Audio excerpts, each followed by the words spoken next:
Hello guys, and welcome back to another video. Sorry I haven't posted in a while, but this is our new alternate history series, and I promise you this one I will not stop. We've cut the amount of alliances from the last one because there were like millions and millions and I couldn't keep track of them all. Oh, there's something I forgot though, and that is that the US is in Korea Pact, but well, I didn't forget that. I just forgot to include that on the map. But that's the alliance map, and this is main map. I like this map a whole lot better. And um, sorry I haven't posted a video in a while. I think I already said that, but and also if you haven't already, go join in on the country RP in the community posts because I'm waiting for at least 2 members before I continue on to the summer 1937 sector of it. But anyway, let's start up with this scenario, and obviously we will be starting in the Russo invasion of Ukraine, and then we'll jump on till all the current ongoing conflicts are completed, and then we'll get to the actual alternate future. Well, all of this is alternate future too, but till the the rest of it that is not related to Marvel is related to Modern Friends. I don't know what I'm saying, but yeah. So you may feel like that I have a whole bunch of series going on right now, and that's true. I have this one, I have Wixo, I have the alternate future radiated world, I have alternate history in 1815, I have um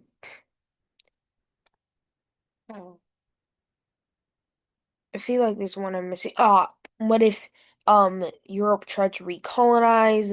I'm gonna keep continuing most of those. Some of them I might discontinue if they're ones that I've lost interest in, but anyway, we can begin. And first, we will begin this scenario by coloring in the land that Russia currently controls in Ukraine. Now, Ukraine got pushed out of the Kursk a couple of months ago, the Kursk region like this, so they don't have any control there. And I do actually I think that Russia actually also started pushing back in that region. However, this will start this scenario off by Russian troops coming up from here and retaking Kherson in southern Ukraine. I'm not sure if I pronounced that right. And they also come and over here and surround the city of Kharkiv in Ukraine. And yeah. However, Ukraine will be able to create a diversion to pull Russian troops out by yet again invading into Russia and taking over this panhandle and going up towards there, which also takes some of their troops out of the southern region and allows Russia to come down here and cut off the Odessa region from the rest of Ukraine. However, they do have to pull troops out, and the Kharkiv encirclement is no longer an encirclement. However, Ukraine didn't pull out Russia didn't pull out as much troops from Ukraine as Ukraine would have hoped, and that is because Russia is calling Belarus into the war. Belarusian troops will pour into the areas of Russia occupied by Ukraine, and once that is over, they will begin invading Ukraine on the behalf of um Russia. Now, Poland really doesn't like this. They've recently closed their border with Belarus over worries about the Zapad 2025, I believe it's called, program after Russian drones flew into Western Poland. And so Poland will again, for the second time in 2025, invoke Article 4, and they however, they will not wait for a response and they will join in on the conflict, which the US is very angry about and threatens to enforce sanctions on Poland and force them to leave NATO. Poland will ignore this, however, and it will enter into Belarus and Kaliningrad. Um, while NATO meets up in Brussels to talk about what's happening. Russia will further, however, not Russia, Poland will further enter into Belarus. However, they will be stopped here as Russian and Belarusian troops are arriving, and they will be pushed back to their very own border as Belarus starts to enter their troops into Poland. Russia comes down here and takes Odessa and continues pushing up and will yet again encircle Kharkiv. And that encirclement will fall. As more and more Russian troops come in, it seems more and more impossible for Ukraine to hold them back. Kyiv will fall, and a large encirclement will be pulled over here, encircling much of Ukraine's remaining army and forcing it to capitulate. Romania, after Russian illegal invasion of Moldova, Romania will, like Poland, invoke Article 4, and the NATO summits are becoming increasingly uncomfortable in Brussels. But Russian troops will pour through Moldova, pull off yet another encirclement of more of Ukraine's army, and Ukraine is just not being able to hold up, and they are pushed back to the Polish border. Poland requests peace, but Russia claims it is too late for that, and Russian troops march into Warsaw. The US demands that Russia stop invading Poland or face war with NATO. However, they don't stop, and Russia is given a 1-month deadline. However, while all that is happening, we move down to the Sudanese war. Now, this is happening while this Russian-Ukraine stuff is happening, so not like after, it's happening during. So this rebel group here will begin to fight back against the Sudanese. Well, it's already fighting back against the Sudanese, but I mean the Sudanese will push on the rebel group here in the south. However, their main goal will be to protect Khartoum, which is about right here. Their forces will push back against the forces of the rebellion until the Khartoum area is mostly safe from this invasion. However, South Sudan will officially enter the war, despite being unstable themselves, as the rebel group pushes farther and farther into Sudan, taking Khartoum from the Sudanese.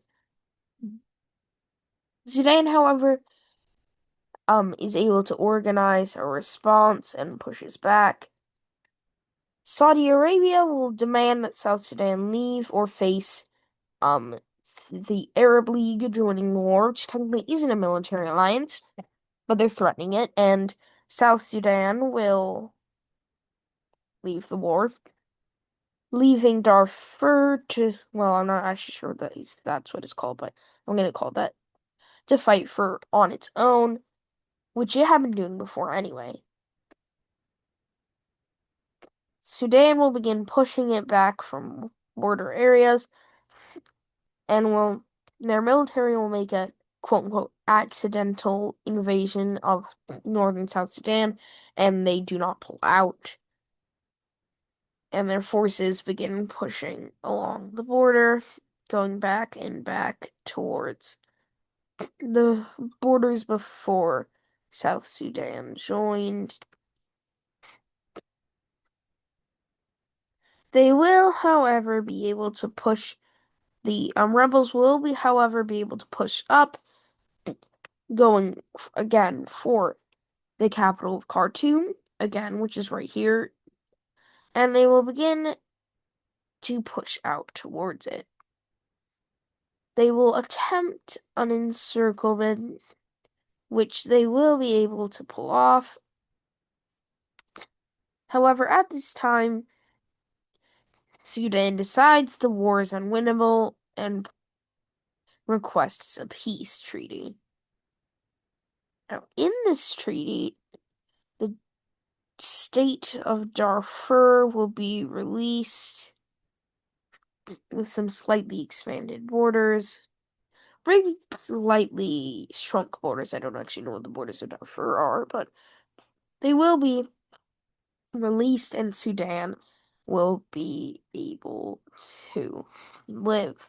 However, following Sudanese refusals to pull out of South Sudan, the two countries will enter into a state of war, which are not, they might actually still be in right now, but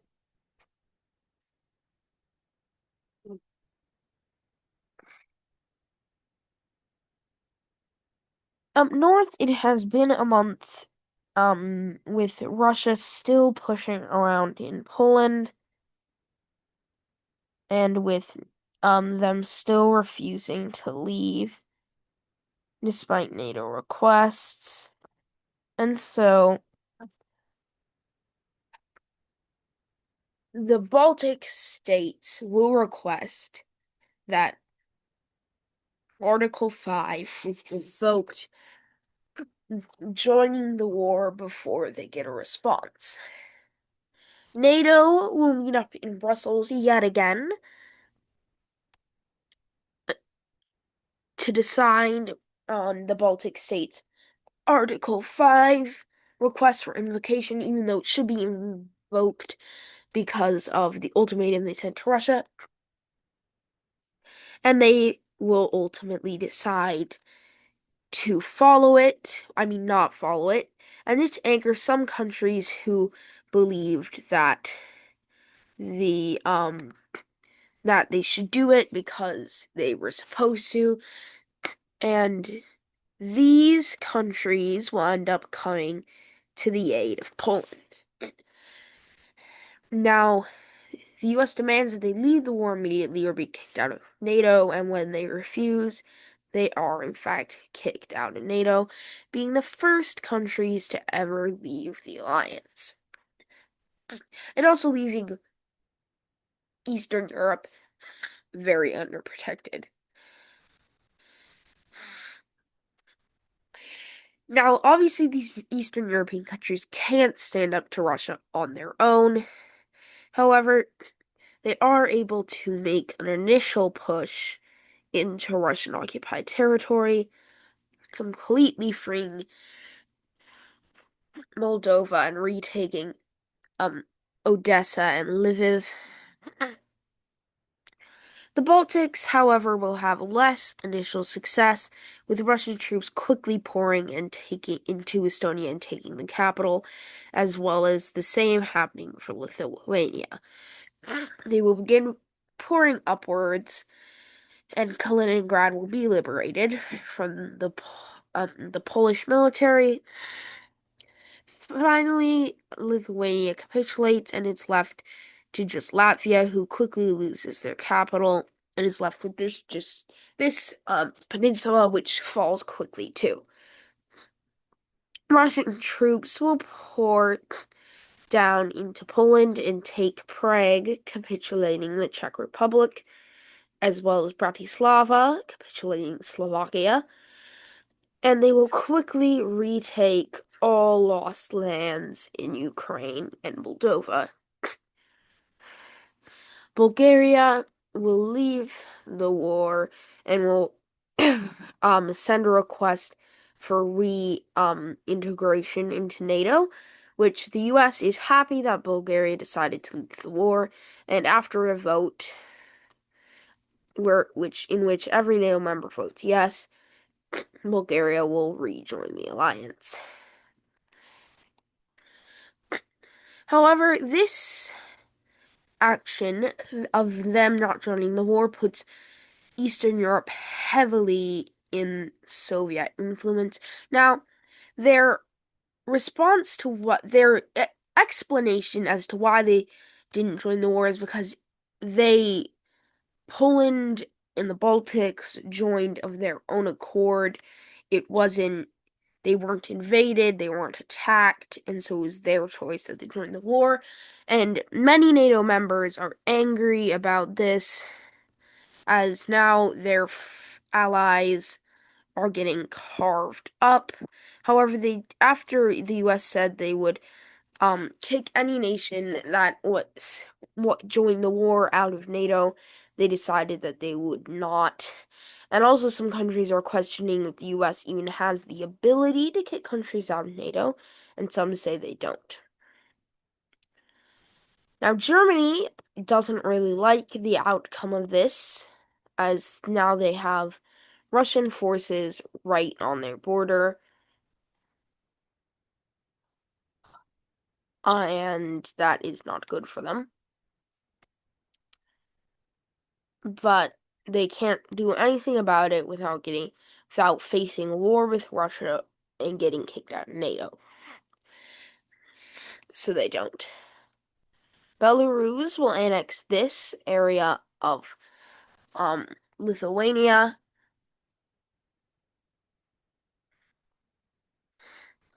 and well, the rest of the Baltics is just completely annexed by Russia. There's no land cessions to anybody else. It's just all Russia now, with which officially connects Kaliningrad up with Russia fully.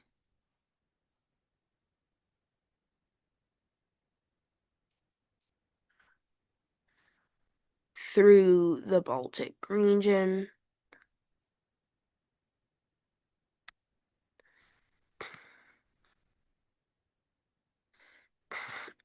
Poland now will lose the Prussia area to Russia.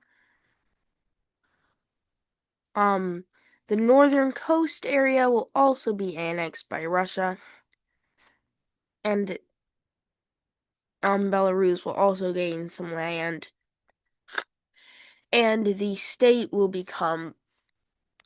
remainder of Poland will become a puppet of Russia, which will be forced to join CSTO, but we'll take a look at the alliance map after this war in just a second. Belarus against this, as previously mentioned. And we're just going to color in Poland red, so I remember that there's nothing else that needs to be done with them.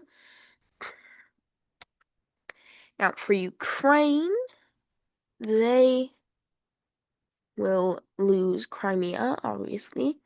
That is now Russian. These eastern areas of Donbass and Luhansk will become part of Russia, not like satellites or puppets or vassals or protectorates, full parts of Russia. And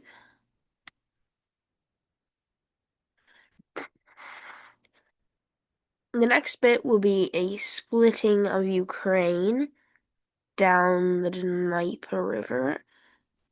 I don't know actually have a map of what the Dnieper River looks like, so hopefully this is close enough.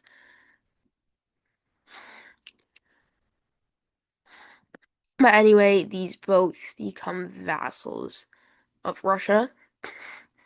Moldova will actually be um annexed into Ukraine. Well, actually, almost all of Moldova will be annexed into Ukraine. Russia had previously made an agreement with the Transnistrian movement, and so they will get their independence. However, this makes Transnistria an enclave of Ukraine being completely surrounded. Not Russia, Romania actually will not lose any land, and they will just get a new Russian government and a new pro-Russian government, and Czechia and Slovakia will get united into a pro-Russian government. And yeah, these are the new borders of Europe after the war. With them all, obviously, they're not at war anymore, so they're not red. So let me just do this real quick. Goodbye, Russia, being red.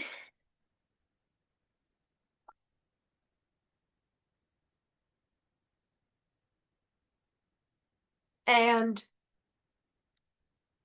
yeah, now take a look at the. I don't know why I'm take a look at the alliance map, which hasn't actually been updated, but who cares? Ukraine will join, Transnistria will join, Romania will join. Whoa, Romania will join. Czechoslovakia will join, and Poland will join. And obviously, the Baltics don't exist anymore. Now,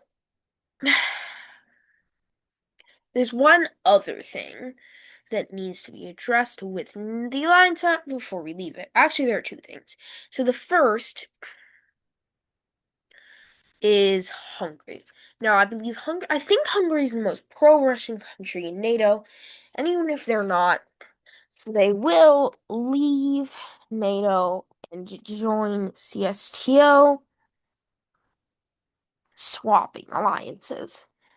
Now, the Europeans believe that NATO is useless now, so a couple of them, Italy, so the major NATO countries in Europe, the major mainland ones anyway, Italy, France, Germany,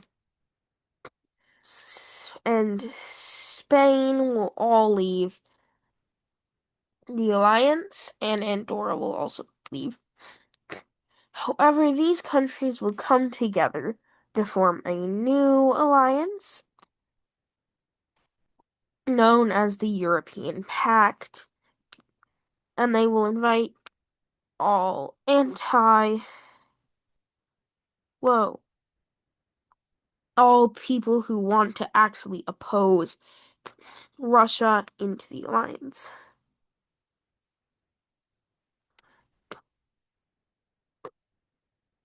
Portugal will leave NATO to join,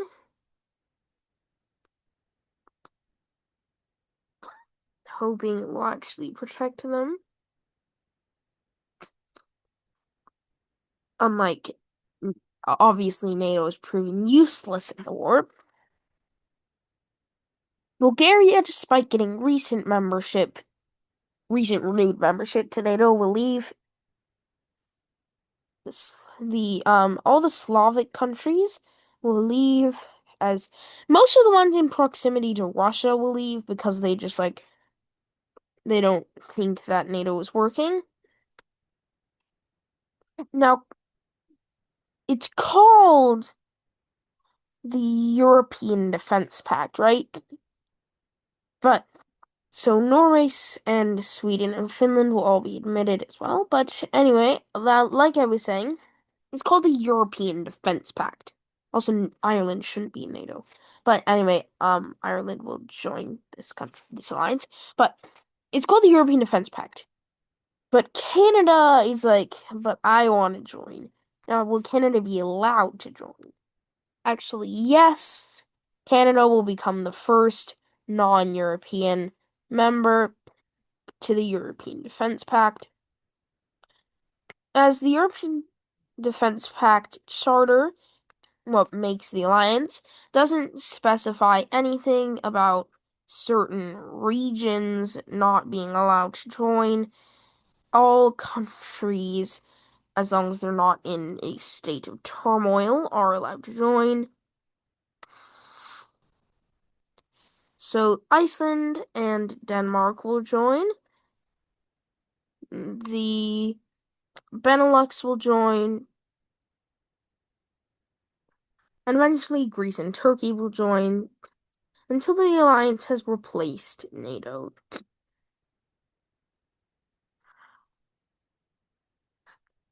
The US will leave NATO, stating that it is dissolved, basically because people weren't following it. And this leaves Britain, the last member of NATO. And they, of course, will leave because it's disbanded. However, they will refrain from joining the European Defense Pact as they see it as a branch of the EU. Now, speaking of the EU, it's not a military alliance, so it's not on this map, obviously. But obviously, these countries are kicked out. However, Turkey will be admitted. Sweden is in it already, I think. But these countries over here will also be admitted. Well, Azerbaijan will, as Georgia's new pro-Russian government will not. And actually, the next thing we'll be looking at before the South Sudanese war, really quickly, is the Georgian Civil War. Now, I'm actually going to color in the main government red because it's just easy for me to understand. But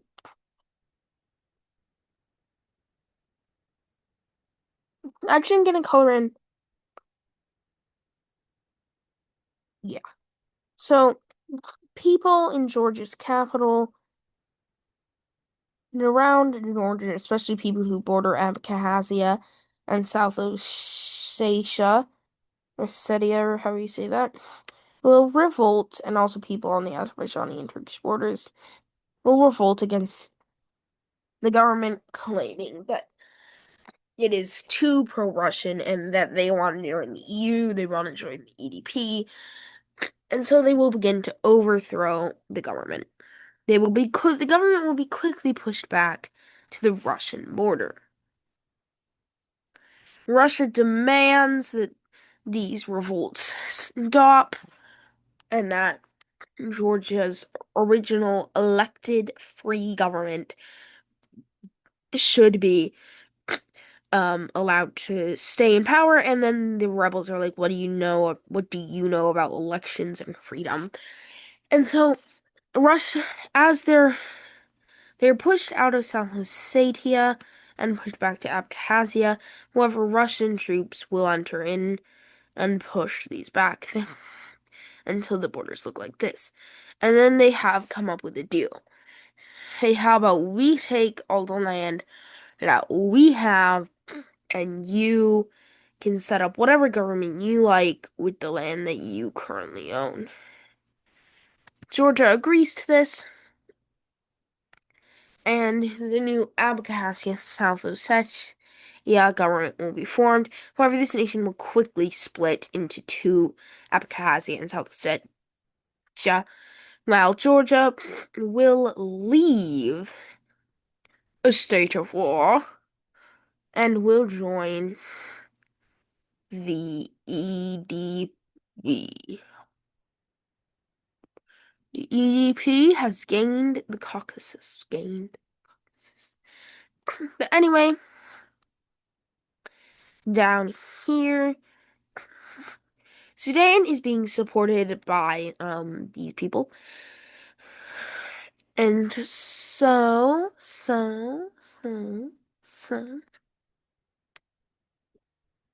invasion will happen.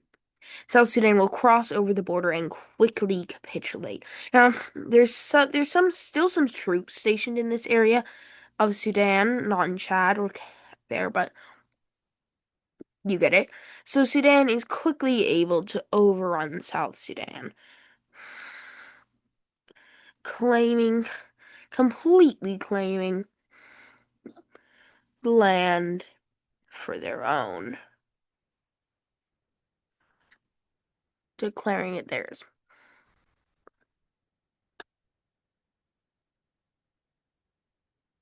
That will do it for today's episode. Please like and subscribe. We're trying to reach 100 by 2026, and I will see you